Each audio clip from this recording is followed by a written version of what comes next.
Je viens d'Allemagne où, comme en Italie, la situation Covid est très dure.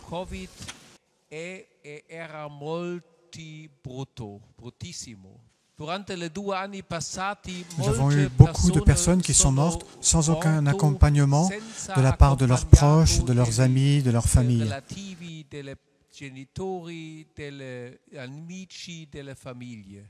Et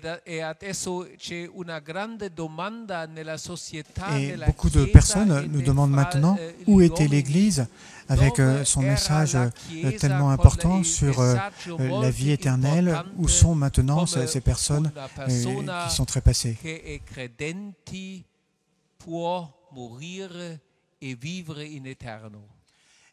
Dans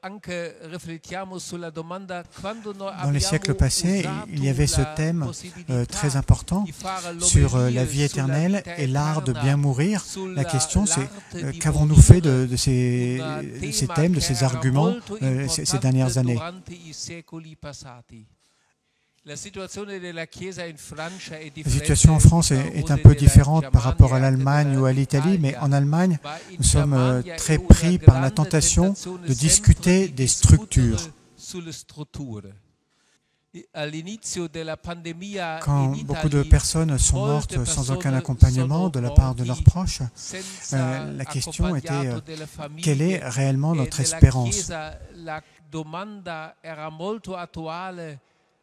Che è nostra speranza? E penso adesso è una sfida molto importante di imparare dal nuovo come noi possiamo fare la proclamazione, fare l'omelia. La question est, quand nous faisons particulièrement des homélies, comment faisons-nous pour faire passer ce message d'espérance? On peut passer de cette vie à la vie éternelle.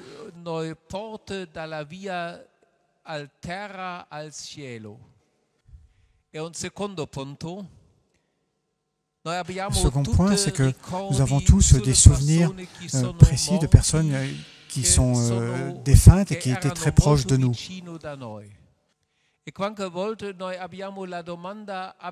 Et la question la plus importante qui nous vient spontanément, c'est est-ce que j'ai fait suffisamment?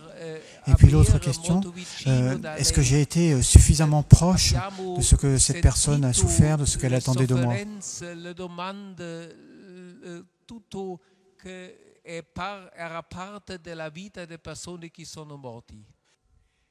Mon Légion nous enseigne que la prière est un moyen d'être très proche de ces personnes, qu'elle nous permet d'être une communauté avec eux.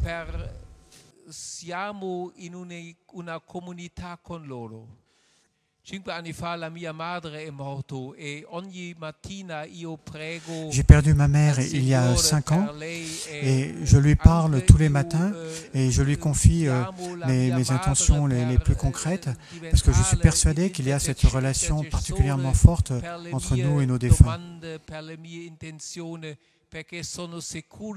Che è una relazione molto forte fra I morti e I viventi nella preghiera.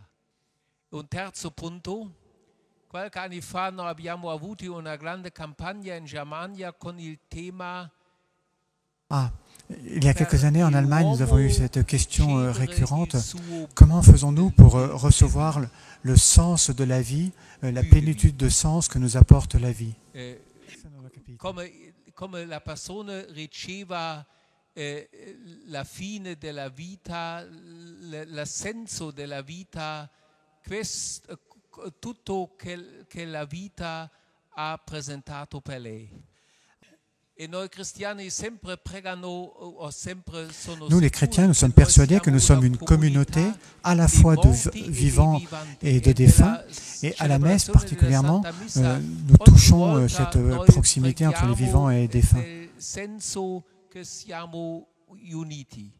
E perché è molto importante per noi nel senso dell'evangelizzazione di dare al mondo i C'est très important de le faire percevoir au monde que nous sommes une communauté. Quand il y a un accident, un grave problème, montrer que nous prions pour eux et le montrer en tant que communauté.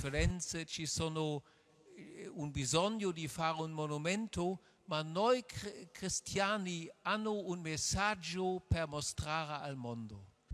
Esperimente in questi tempi penso un signe comme cette belle église de Montligeon, c'est un signe, le monde a besoin de voir que nous croyons à cette vie éternelle, nous croyons à l'espérance du monde qui vient.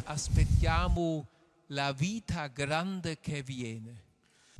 Ma quando noi abbiamo coraggio di parlare Quand nous avons le courage de témoigner de ces réalités-là, alors le monde nous écoute, il est attentif. Il mondo fa attenzione.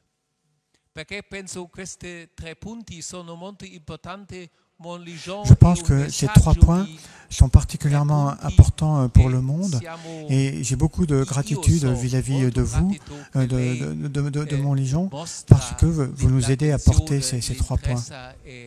La competenza di fare questa testimonianza. Merci beaucoup.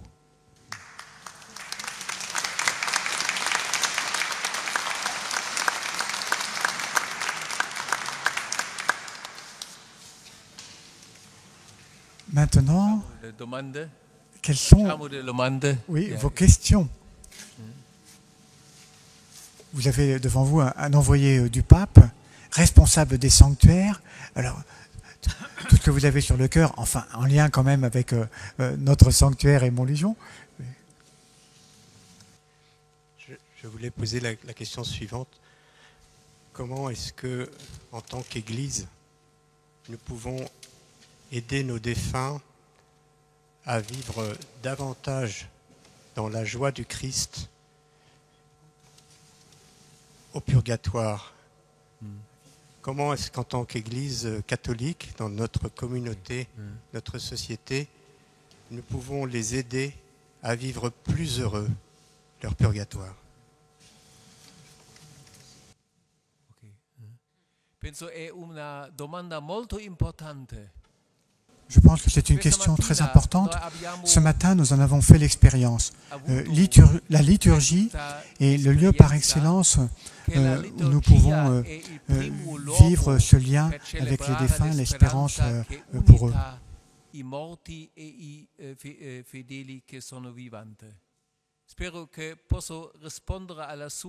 Si nous étions tout seuls, nous ne pourrions pas faire cela. Da solo noi non possiamo fare questo. Noi siamo una comunità. Nous sommes une communauté composée de vivants et de défunts. Dipende dai nostri segni noi mostrano. Nous avons toujours la possibilité de poser des gestes individuels, comme par exemple mettre un cierge. Mais quand nous le faisons ensemble, cela a plus de force, cela touche les cœurs. Noi speriamo che il luce tocca i nostri cuori. C'est quand nous célébrons notre espérance dans la liturgie en tant que communauté que nous sommes certains que cette espérance est vraie. Noi siamo sicuri che l'esperanza è vero. Quando noi siamo un gruppo piccolo, quand nous sommes un petit groupe, nous manifestons déjà cette espérance. Mais si nous arrivons à être nombreux, nous montrons, nous manifestons comment cette espérance est vivante. Il messaggio è vero. So che nelle città grandi in Germania, en Allemagne, nous avons des fraternités. Quand un SDF meurt, eh bien, immédiatement, la fraternité intervient pour participer aux funérailles, pour montrer qu'il n'est pas tout seul, nous sommes une communauté.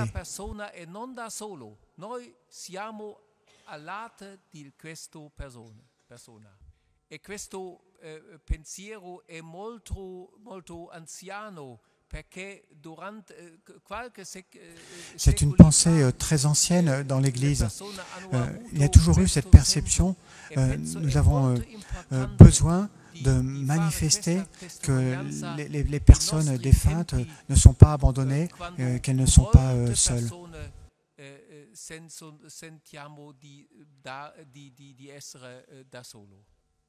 La liturgie, c'est le premier lieu pour faire l'expérience de cette joie de la vie éternelle. Et quand nous espérons cette joie, quand nous-mêmes nous sommes vivants, eh bien, nous pouvons compter sur le fait que nous mourrons dans cette espérance. J'ai une question un petit peu difficile à vous demander. Quand quelqu'un part vers le Seigneur dans des circonstances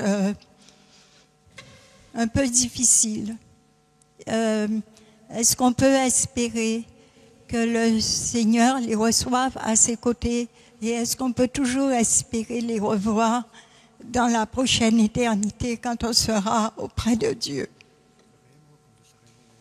C'est-à-dire des gens qui meurent mais pas vraiment comme le bon Dieu le voudrait. Ok. Grazie molto. Spero che ho capito molto bene.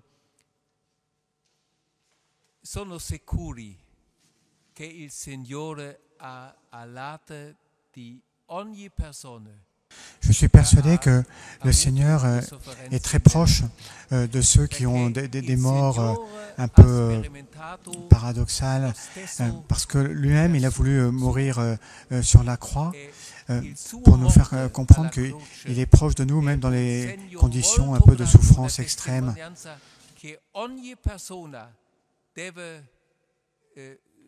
Avere sicuro che la sua vita è nel mano del Signore. Peut-être que ces personnes sont un signe pour nous faire comprendre comment, quand l'Église est blessée, comme actuellement, comment il y a quand même une espérance.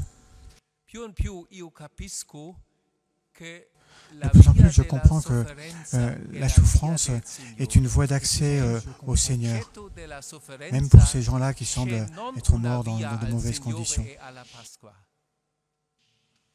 Nous croyons toujours que après le vendredi saint, c'est la Pâque qui survient. Je voudrais le confirmer. Nous sommes sûrs de cette possibilité d'arriver jusqu'à la Pâque. Oui, excellent. Je voudrais vous poser cette question. Lorsque un non-croyant est confronté à l'expérience de la mort, donc ne croit pas du tout en ce que nous croyons, quelle est la bonne attitude que nous devons avoir? Est-ce celle du silence et de la prière, ou est-ce celle d'essayer de convaincre en faisant de l'évangélisation, ou est-ce que la voie elle est finalement entre les deux? Penso lei ha già indicato la via. Forse all'inizio è il silenzio per incontrare con una persona non credente. Ma dal tempo al tempo la persona forse ha più domande. Papa Paolo VI ha spiegato una volta come una persona trova nel processo dell'evangelizzazione.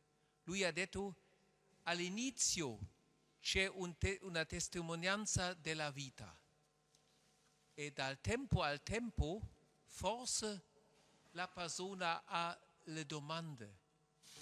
Je pense que vous avez déjà donné les deux solutions. Il faut commencer par le silence, mais ensuite, quand une porte s'ouvre, il faut donner le petit mot, la parole évangélisatrice. Le pape Paul VI avait déjà prévu cette manière de faire. Il disait qu'il faut commencer par le témoignage de la vie, et puis qu'ensuite, on pouvait arriver éventuellement à une parole explicite. Signore e il dinamismo in questa domanda. Le persone che sono in lutto perché un'altra persona è morto, lo stesso vedono come noi pensiamo sulla morte di questa persona. Les personnes qui sont en deuil voient comment nous-mêmes, nous sommes en deuil. Nous pleurons nous aussi, mais ils se rendent compte que nous ne pleurons pas de la même manière parce que nous sommes habités par cette espérance. Et à partir de là, eux-mêmes peuvent être touchés. Penso è molto importante avere la pazienza, specialmente all'inizio, e che noi possiamo avere sicuro che il Signore vuole cominciare. Il faut de la patience, mais le Seigneur vient à la rencontre de ces personnes et arrive un jour où c'est le temps opportun pour que le Seigneur les rencontre.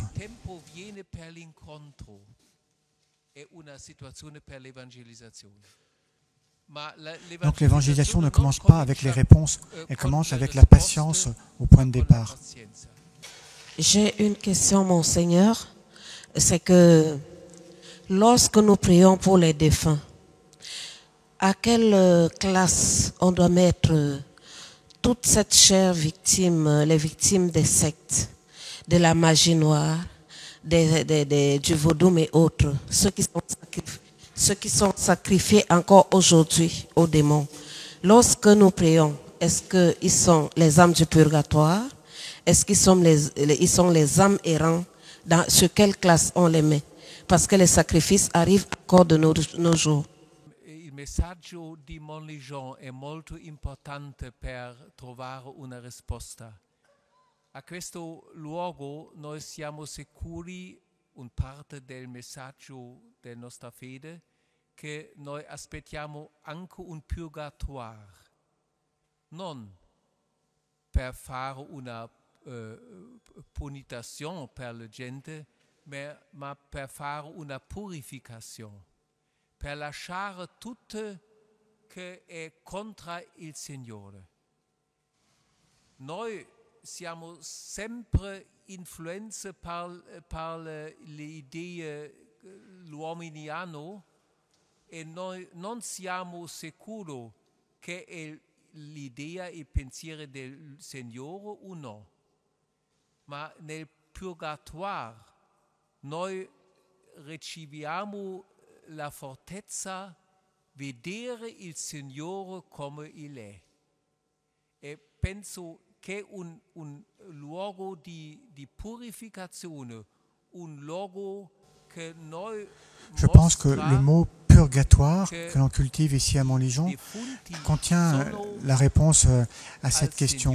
Beaucoup de défunts ne sont pas en état de voir Dieu directement, mais ils sont dans cet état d'imperfection, mais amis de Dieu, et donc Dieu les prépare à cette rencontre. Et il y a une possibilité d'intercession, non seulement de la part des saints qui sont déjà en paradis, mais également de la part de ceux qui ne sont pas encore achevés dans leur état de perfection et qui d'une certaine manière intercèdent pour nous.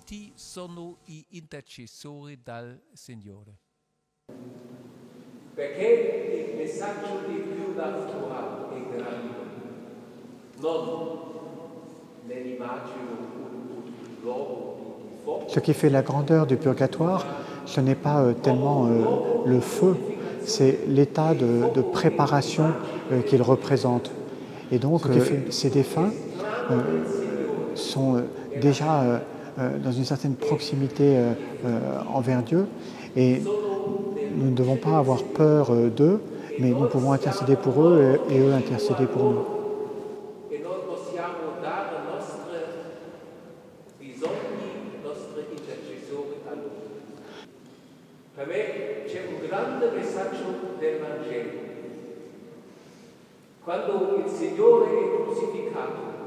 Nous avons un message très clair dans l'Évangile à propos des deux malfaiteurs qui ont été crucifiés avec Jésus. il y en a un, celui qui ne s'est pas converti, nous ne connaissons pas son nom.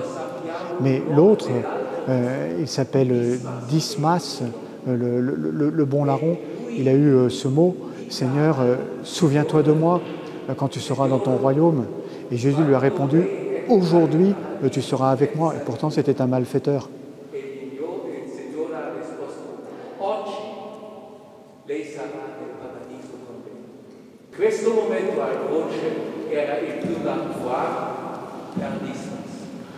Il était sur la croix, mais c'était déjà son purgatoire pour lui, Dismas. Merci beaucoup. Juste demander, est-ce qu'on peut éviter le purgatoire? Si oui, quels sont les moyens Si può scappare al purgatorio, lei vorrebbe andare direttamente in cielo. Come si fa per non andare in purgatorio?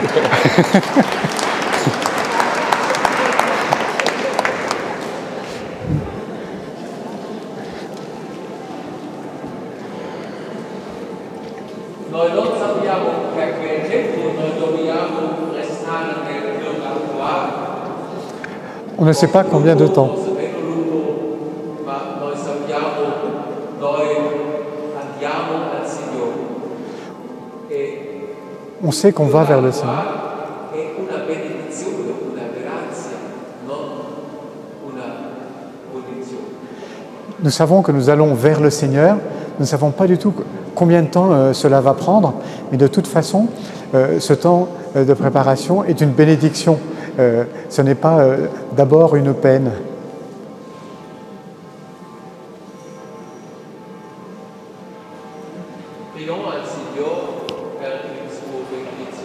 Nous prions pour la bénédiction.